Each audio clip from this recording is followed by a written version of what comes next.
guys, Paul from Ashen Phoenix. It is New Comic Book Day for the week of March 23rd. We're going to get started right now. This episode brought to you by Paul and Tim Do a Thing. We do a thing.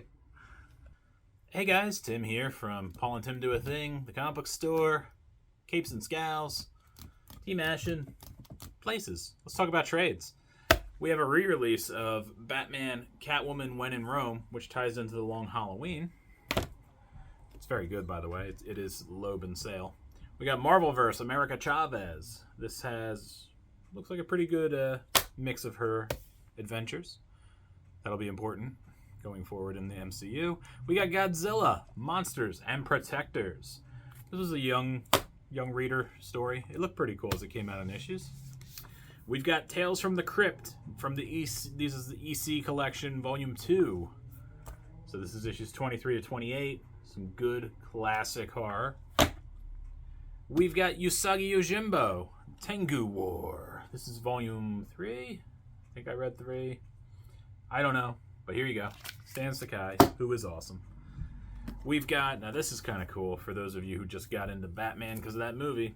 We've got a box set of The Long Halloween, Year One, and Batman Ego and Other Tales, which is Darwin Cook, which I haven't read that in a while, but I know it ties into the movie that I haven't seen because I work at a comic book store.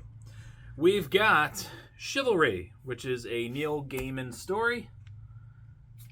It's the same team who did the... was it Alice in Wonderland? The snow glass apple thing? Cinderella? One of those things.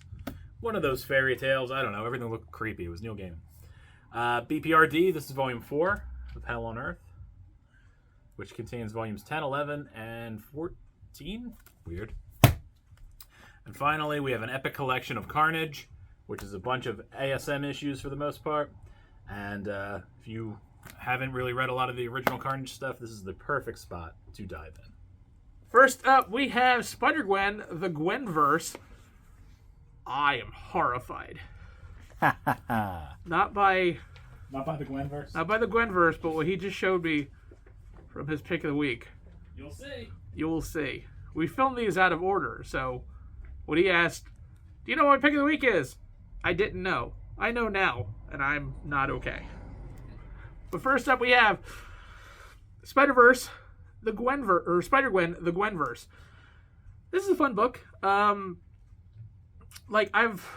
seen Gwen on and off. So I've seen some of this stuff, so I'm familiar with who she is. I'm not familiar with the current iteration of Spider-Gwen. But this is a fun book, an interesting read. Basically, you have a extra dimensional person at the end of time that wants to basically relive her life and become the ultimate meme. Now, that sounds stupid to some people, but it's actually kind of funny in how this is done. So she wants to go back in time, and unfortunately, on her way through, crosses path with another extra-dimensional being, which happens to be Gwen, who universe hops quite often. And that causes many, many problems, and then you'll see what is happening throughout the series. It's an interesting read. It's fun. It's like if you're looking for Spider-Gwen stuff, this is more the same. And it's a good read, and the art is pretty damn good. So check it out. All right, first up for me, it's Ghost Cage #1. I love Nick Dragata. He is he's the artist, and he co-wrote this with Caleb Golner. Hey, Golner. His art is fantastic. It's so incredibly strange in the best way. He did East of West, which I love. That's one of my favorite books. So this is a very strange story of a man who's now a hologram, I guess. Maybe he's alive, maybe he's not. And he has created an unlimited energy source, and he kind of rules the world in a manner of speaking. So he has this strange protege creature that he has created that he is sending on a mission to go through the bottom level up to the top. It's very anime-esque. It even is drawn in a more anime style. It is not in color. Let me see if I can give you a non-spoiler example. Just feels like some anime. Like, that could be Akira. You know? Basically, he's got to climb the tower, get to the end, boss kind of thing, to see if he's worthy. Worthy of what? I have an idea, but I'm not going to spoil it here. Pretty interesting story. Very strange. But if you like cool visuals and you like weird sci-fi, this is definitely a good place to go. So check it out. And my pick of the week, it is Human Target, book 6. Pretty much every time this comes out, it's gotta be my pick of the week, almost always. This is one of the best noir series I have read in a very, very long time. And it is book 6 as things go from bad to worse with the Human Target. And I believe they're splitting this up. So this is the end of the season, and the next 6 issues will pick up later on in the year. And man, they leave you on a cliffhanger because bad things happen in this book. And yeah.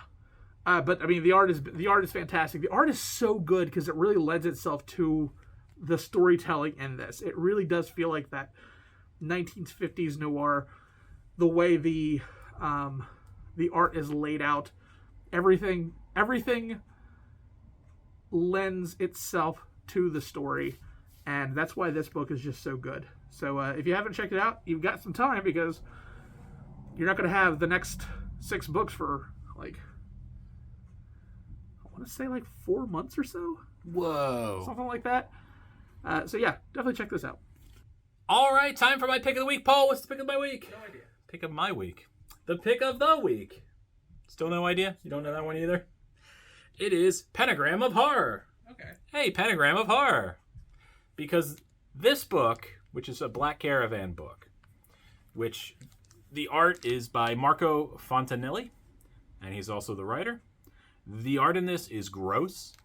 There's like really 3 colors. It's basically what you see on the cover. There's like a gold, there's black, and there's red. This is one of the most gruesome things I've ever seen in a comic book. And it has to win solely on all the points on that.